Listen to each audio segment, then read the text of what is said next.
का काम आप और हमने किया कर रहे हैं। इसलिए इन हुक्मरानों से हम कह देना चाहते हैं कि आने वाला समय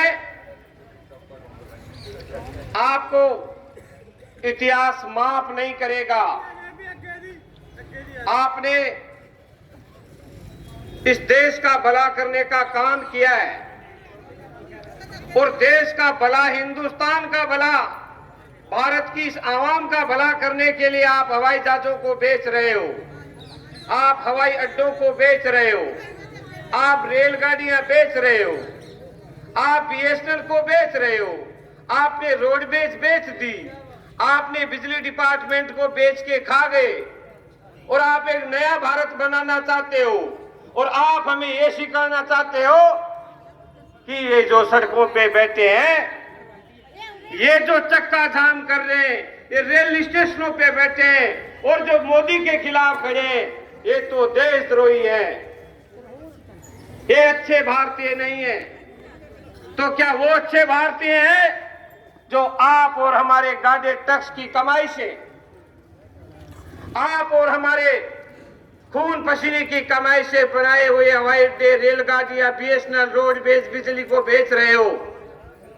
आपका ऐसा भारत इस भारत के किसान और मजदूर को हमें स्वीकार नहीं है। इसलिए यह किसान का आंदोलन जो पूरे भारत में खड़ा होने जा रहा है, ये आंदोलन तो आप और हम जीतेंगे नहीं, हम जीत गए। हम जीत गए और पल पल की खबरें सरकार सीआईडी, इंटेलिजेंसी, खुफिया विभाग के द्वारा ले रही है।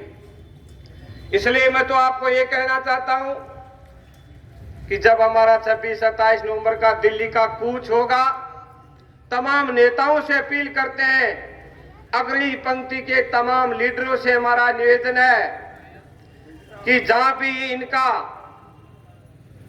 पहली बात तो ऐसा करेंगे नहीं और अगर हमको दिल्ली में घुसने नहीं दिया जाता है, ऐसी परिस्थितियां बनती है, तो पूरे संगठनों के नेताओं से हमारी वार्ता चल रही है, हम शांति प्रिय आंदोलन करेंगे और हम बोरी बिस्तरे वहीं डाल देंगे।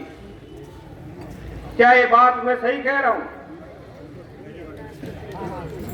ये बात सही है ना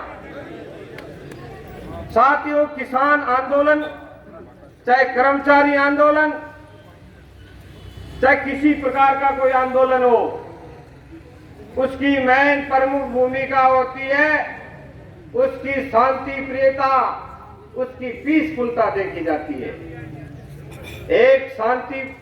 एक ऐसी सेना जीतती है जो डिसिप्लिन में चलती है।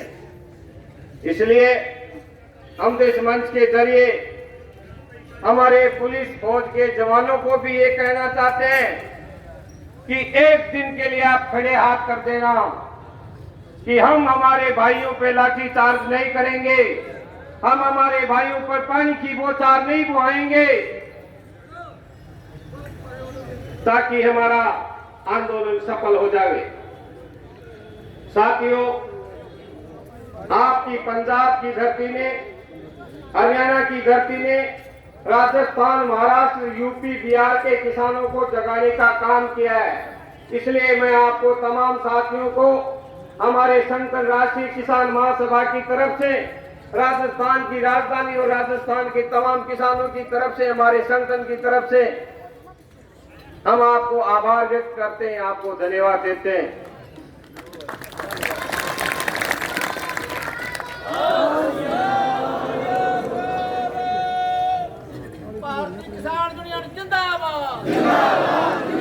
मैं एक नारा लगाऊंगा। नारे लगाना आंदोलन का एक हिस्सा होता है। ऐसा जमाना आएगा, आप बोलोगे कमाने वाला खाएगा।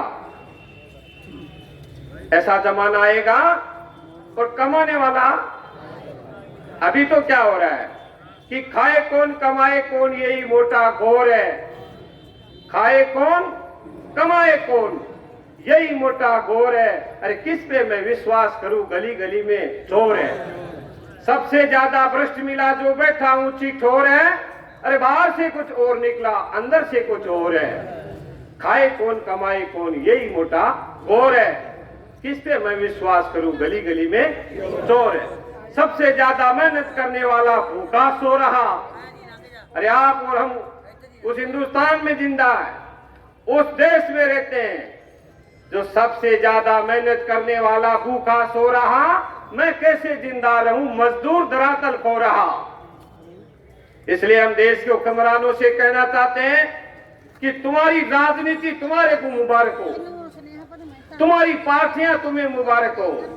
हमें हमारा हक चाहिए जो 1964 से लेके देश की आजादी से 64 से आज तक पिछले 73 साल में अरबों खरबों रुपए लगा करके भारत में मंडियां डेवलपमेंट करने वाले लोगों की आप मंडियां बेचना चाहते हो और आप कहते हो कि आपको एमएसपी मिलेगी। अरे कोई सड़क पे मिलेगी, कोई बूचड़ खाने के पास में मिलेगी, कोई गुरुद्वारे के पास में मिलेगी, हमें एमएसपी मिलेगी कहां कोई बताएगा? हमें ज्ञान दिया जा रहा है, हमें ज्ञान पेला जा रहा है। हमने बरनाला की मंडी देखी, बहुत गजब की मंडी है। ऐसी ऐसी मंडियों को बर्बाद करने का काम जो लोग करना चाहते हैं उसको भारत का किसान आने वाला इतिहास माफ नहीं करेगा। इसलिए हम कहना चाहते हैं हुक्मरानों, राज गए ताज गए, तुम्हारे राज ताज ये सारे जाते दिखेंगे।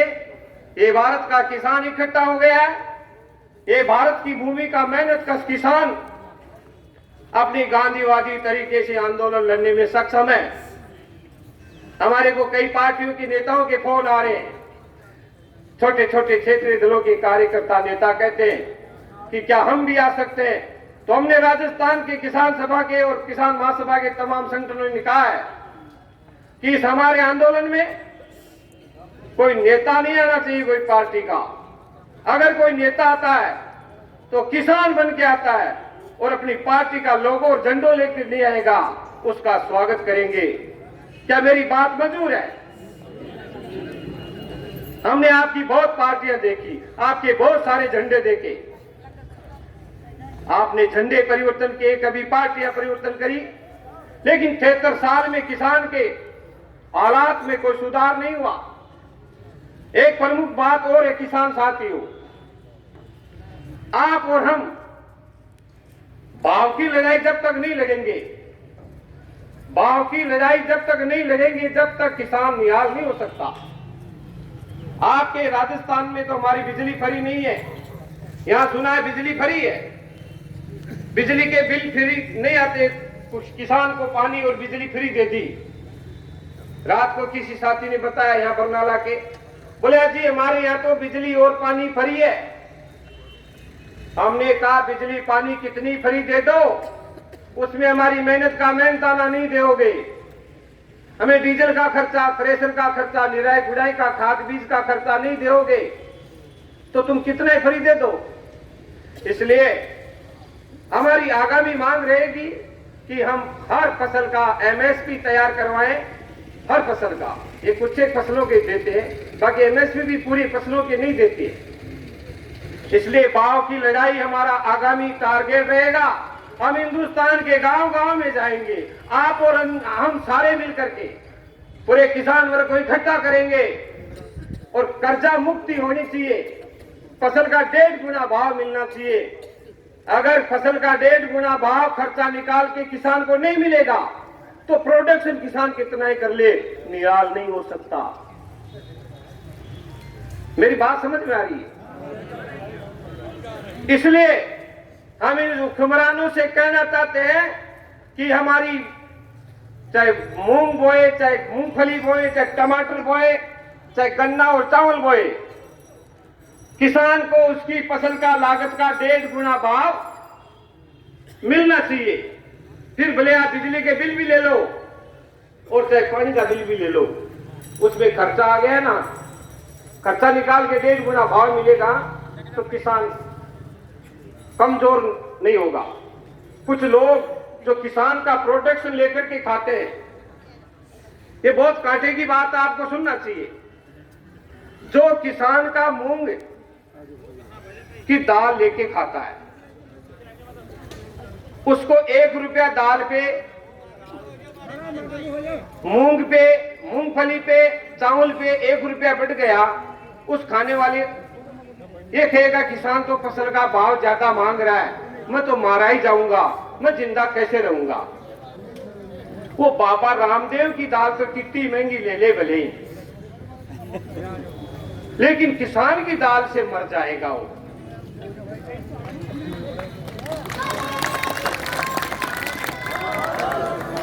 बहुत अच्छा बोलती है, धन्यवाद गुड़िया। इनके पास टेलीविजन है, मीडिया है, अखबार है। हमारी गाय का दूध 20 रुपए लीटर जा रहा है, और एक बाबा जी है जो अपनी गाय का मूत्र, गोमूत्र 90 और 100 रुपए लीटर में बेच रहा है। अरे गाय का दूध 20-22 रुपए लीटर में बिक रहा है, और उस गाय का मूत्र आप 90 और 85 रुपए लीटर में, 95 रुपए लीटर में बेच रहे हो, और ये कहते हो इसमें बहुत अच्छी गुणवत्ता है। अरे उस गाय के मूत्र में इतनी गुणवत्ता होती तो गाय का बछड़ा गोमूत्र पी लेता और दूध नहीं पीता। अरे बाबा रामदेव जी, तुम्हारे से तो गाय का बछड़ा अच्छा ठीक है, उसको ही पता है कि इस मूत्र में गुणवत्ता है, इस दूध में। इसलिए ये टेलीविजन, ये अखबार, ये प्रिंट मीडिया, ये सुबह साहब व्हाट्सएप, फेसबुक, जगह जगह प्रचार प्रसार करके और खेती को घाटे का सौदा बनाया जा रहा है। क्यों बनाया जा रहा है? क्योंकि जमीन पे बड़े बड़े सेठों की निगाहें टिकी हुई है। ये क्यों टिकी हुई है? अभी कोरोना का नाटक आया, इस कोरोना के नाटक में हवाई जहाजें बंद होगी, रेलगाड़ियां बंद हो गई, बड़ी बड़ी पानी की जहाजें बंद हो गई, विश्व व्यापार ठप हो गया, सारे बाजार बंद हो गए। उस समय चालू था केवल किसान का दूध, किसान की सब्जी, किसान का चना, किसान का बेसन, किसान का आटा। इसलिए इन सेठियों ने सोचा, अरे भाई हम तो बहुत घाटे में चले गए, अरबों खरबों रुपए लगा करके फैक्ट्रियां लगाई, मिलें लगाई, और वो तो बंद हो गई है कोरोना से। और किसान की जोर की फैक्ट्री है, इसकी दुकान तो बंद ही नहीं हुई। इसलिए खेती आप और हमारे से करवाना चाहते हैं, गाठे का सौदा करके, इसलिए लाभकारी भाव मिलेंगे। दोस्तों, लोग कहते हैं किसान कुछ नहीं कर सकते, किसान सब कुछ कर सकते हैं, सब कुछ किया है। इसलिए मैं मेरी बात को ज्यादा समय नहीं लेकर के, मेरी बात को विराम देते हुए कहना चाहता हूं कि आने वाले दिल्ली कूच के समय सद्बुद्धि दे मोदी साहब को, सद्बुद्धि दे हुक्मरानों को, कि भारत के किसान को भारत की राजधानी में जाकर के अपने दुख की बात कहनी है। और वहां कौन सा अपन उठापटक कर रहे हैं, वहां हम ये कहना चाहते हैं कि मोदी साहब, एक तुम्हारे काले कानून वापस ले लो। अगर हमारे को दिल्ली में नहीं घुसने दिया जाएगा तो हमने सभी किसान संगठनों को, नेताओं को आगाह किया है, आपसे भी हाथ जोड़ के निवेदन करना चाहेंगे, हम राजस्थान वाली, जयपुर वाली हाईवे रोक देंगे, आप इधर वाली रोक देना, और शांति प्रिय गांधीवादी तरीके से हमारा आंदोलन सफल होगा, ऐसी उम्मीद करते हुए इंकलाब जिंदाबाद, जिंदाबाद जिंदाबाद, हमारी एकता जिंदाबाद, जिंदाबाद जिंदाबाद, किसान यूनियन जिंदाबाद, जिंदाबाद जिंदाबाद। राम राम साहब।